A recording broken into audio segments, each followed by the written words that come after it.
In the smoke-choked hellscape of World War II's front lines, one figure moved not to strike, but to save.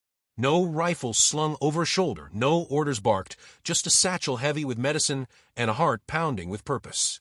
These were the combat medics, ghosts among the wounded, always too close to the explosion that would undo them. Few know their names. Fewer still recall their sacrifices. But every time a life teetered on the brink, it was these medics who stepped forward, into the maelstrom, unarmed, exposed, resolute. This is their story, raw, unsparing, true. Combat medics of World War II inherited a legacy forged in earlier conflicts. The concept wasn't novel. Red Cross designers inspired battlefield aid in World War I. But World War II elevated the role into something both dangerous and indispensable.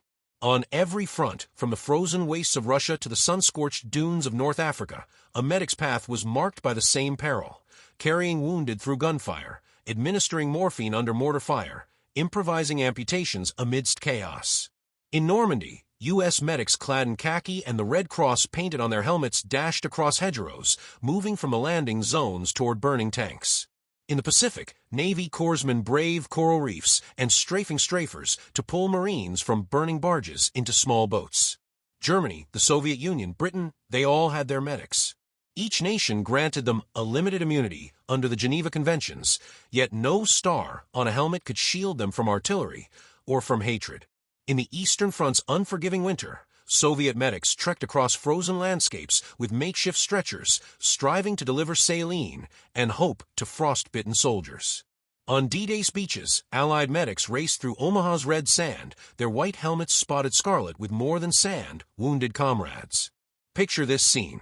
A medic hears the crack of a rifle and sees a comrade crumble in a ditch, body shuddering, eyes losing their color. The medic runs, barely armored, unarmed, traversing mortar craters to reach him. There's no time for ceremony, only urgency. The medic slits open a bloated uniform, searches for a pulse, and drives morphine to a trembling limb. Amid screams, the medic executes a tourniquet with shaking hands, half blinded by dust, sweat, fear. War wasn't sanitized for medics. Though marked by red crosses for protection, many lost their lives. Up to 30% of all medics were killed or wounded during World War II. Unlike infantry, whose deaths were predictable from sheer volume, medics died trying to rescue, collapsing under friendly fire, strafed from above, caught in crossfire, they entered willingly. In Burma, British Commonwealth medics navigated monsoons and disease, malaria, dysentery infections, as deadly as any bullet. They'd carry wounded through rivers, marching alongside carriers heavy with kit and bodies. In the Solomons, U.S. Marine Corpsmen waded ashore amid napalm and iron rain, loading dying men onto Higgins boats with one hand, holding their own wounds with the other. And then those quiet deaths, dying from wounds inflicted while tending to others. A mortar shell smashes into the aid station. A sniper's bullet pierces a medic's chest while he applies bandages. The most haunting casualty, the medic who dies mid-stitch, life seeping into gauze from his own injury. No gun, no glory, but no less courage. Combat medics weren't trained to fire a gun, at least not by doctrine. Yet medical manuals insisted they not engage the enemy except in self-defense. Many broke that rule, picking up rifles to return fire while dragging casualties out of rifle pits. In Italy's hills, some medics refused evacuation until all wounded were evacuated, even if it meant crawling back under mortar barrage. Improvised medicine, unthinkable conditions. In the 1941 siege of Leningrad, Soviet medics rationed scant supplies, using vodka for sterilization, snow to cool fevered hands, even strips of torn clothing for bandaging. In the North African desert, U.S. medics melted razor wire to fashion clamps when forceps were gone. They saved the high-profile and the unknown alike. Some medics saved icons. Navy Corpsman John Bradley aided President Franklin D. Roosevelt after a plane crash, though officially not recognized due to secrecy. Others delivered anonymity. The medic without name who pulled dozens from burning ruins in Dresden and died there. Fallen medics are memorialized, but sparingly.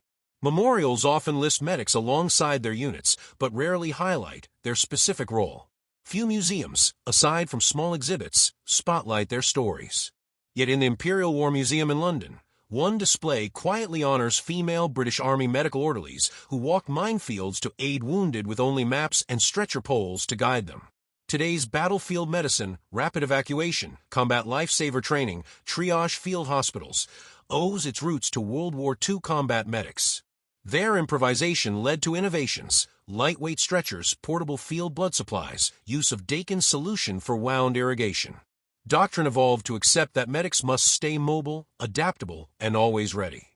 Modern combat medics, from Iraq to Afghanistan, continue that lineage. The concept of pull them out fast, treat them well, echoes the streets of Bastogne and the hedgerows of Normandy, where medics first proved that survival hinged on swift care. Their courage also inspired policy, the Geneva Convention's reaffirmation that medical personnel must never be targeted. Yet even today, we still hear reports of medics and patients shot during evacuations, a grim echo of WWII's nightmares. Culturally, medics have seeped into fiction and film, portrayed as moral centers in stories of war. But those portrayals often gloss over the danger. Behind the dramatics lies harsh reality. Countless heroes who save lives while losing their own, nameless yet eternal.